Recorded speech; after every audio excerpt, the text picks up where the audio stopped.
Hello everyone, welcome to X Chapter Channel, where I talk to you about things Japan through 15 years of experience of living here, and I hope I am able to find a unique viewpoint to share with you. And today's topic is the shade that can be thrown at you from other foreigners in Japan when they see you. This is known as the My Japan syndrome.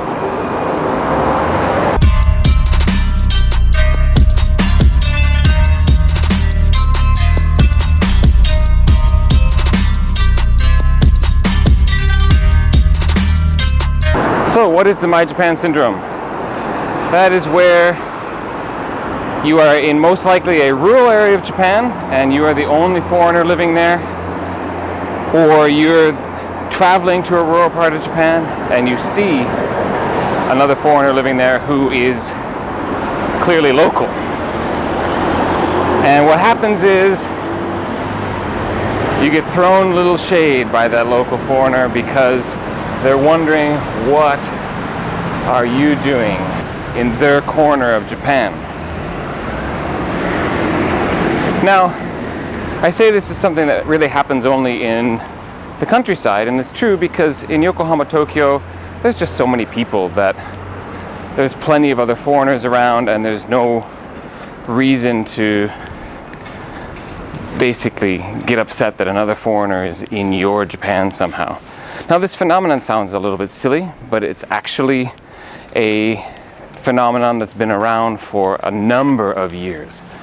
And in fact, we can trace it back to the opening of Japan to foreigners in the Meiji period. Check this out. The year is 1871. More and more foreigners are showing up in Japan, and a young man by the name of William Griffith has headed out to rural Fukui area to teach English to sons of samurai. It's when he returns to Yokohama and sees the other foreigners who are arriving to put in the telegraph poles that he writes this in his diary. "These proud fellows with red beards and hair look hideous. How ugly those blue eyes! How proud, how overbearing and swaggering many of them appear, acting as if Japan was their own." So, foreigners claiming Japan and wanting other foreigners to get out of My Japan has been around for a long time. So there you go. It's been happening for hundreds of years. Basically, you get this feeling that you've become accepted into the community you're in, you've become known, you're not just some foreign face anymore, you're part of that village, you're part of that town, and then suddenly someone shows up that makes you feel a little less special, and you wonder, wait a second, why are you here, what are you doing here? This is my town, this is my Japan. It's a silly reaction. If you're traveling and you encounter it yourself, someone does it to you, take it with a grain of salt. It's generally a matter of maturity. I haven't experienced this sort of thing with people who've lived in Japan for a long time. It tends to be people who have been here for just a couple of years and are still in that frame of mind. They just want to believe that this Japan experience is completely unique to them and that it's something that they're not sharing with other foreigners, and seeing another foreigner in their Japan sort of bursts that bubble. If you find yourself reacting this way, like you find another foreign person in your Japan, and you think, what are you doing here? This is where I've staked my claim. My Japan experience is here. Who are you to come into my Japan experience? We need to back away from that kind of thing. That's not something that's constructive, and unfortunately the bare truth of it is you're just not special. Your Japan experience is unique to you because what's happening has only happened to you, and no one's going to have your exact experience in Japan, but we're all going through that. So you're not special for being special, let's put it that way. There's someone who on a certain message board long ago coined the term Guyatsu, which is a combination of gaikokujin or outside person, foreigner, and aisatsu, which is greeting. So Guyatsu is when foreigners greet each other. This is something that a lot of people struggle with. If you're walking through a place where there are not so many foreigners and you see another foreign person, do you acknowledge them? Do you nod? Do you say hello? Do you smile? What do you do? Or do you ignore them and pretend that they don't exist? I've heard a lot of different theories about what should be done. Should you acknowledge the other person's existence or not? And again, if you're in Yokohama, Tokyo, this isn't an issue because you're just going to see foreigners all the time. We ignore each other. It's because it's just a matter of course. But if it's in a more rural area, I would actually say go ahead and say hello, smile, wave and nod, whatever it is that you want to do.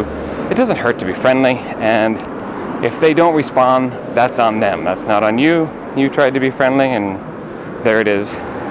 If you don't want to do that, of course, it's your own personal choice. I'm an extrovert, obviously. I'm doing videos like this, so I've got a bit of a streak in me that doesn't mind striking up a conversation with strangers. But sorry about all the noise. I'm on a rather main road here.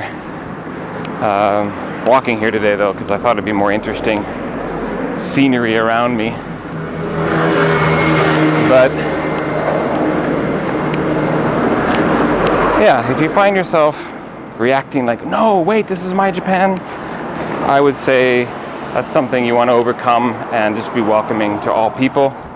And if you have that kind of shade thrown your way when you're visiting out in the countryside, or someone seems to give you the cold shoulder because you're a foreigner in their Japan, it's just, that's on them, that's not on you. Just keep going on, keep going on. I highly recommend you get off the beaten track as much as possible anyways, but you're not going to be just surrounded by only Japanese people when you do. Anyway, looks like they're getting ready for a local matsuri soon. It's summer season. Looking forward to that. Matsuri season's the best. I love it when they bring out the food stalls and the games and all the people wearing yukata and jinbei. It's a nice, woo! Don't want to lose my camera. It's a nice time of year. Anyway, so that is the My Japan phenomenon. I thought I'd share this as a quick video, just so you know that that sort of reaction might be out there, and also to caution against you from falling trapped to it and feeling that way towards other people yourself. All right, thank you for watching, and if you want to hear more content like this, be sure to hit the subscribe button, hit the like button on this video, watch for more things from me. I post every Friday afternoon Japan time, and on periodic Wednesdays I also post videos about practical life in Japan content, so not so topical in a conversational sense, but topical in a practical life guide sense. So, speaking of conversational, if you have some comments, have you experienced this My Japan syndrome? Have you reacted this way yourself? Comment below. I'd like you to join the conversation, and I'll see you on the next video.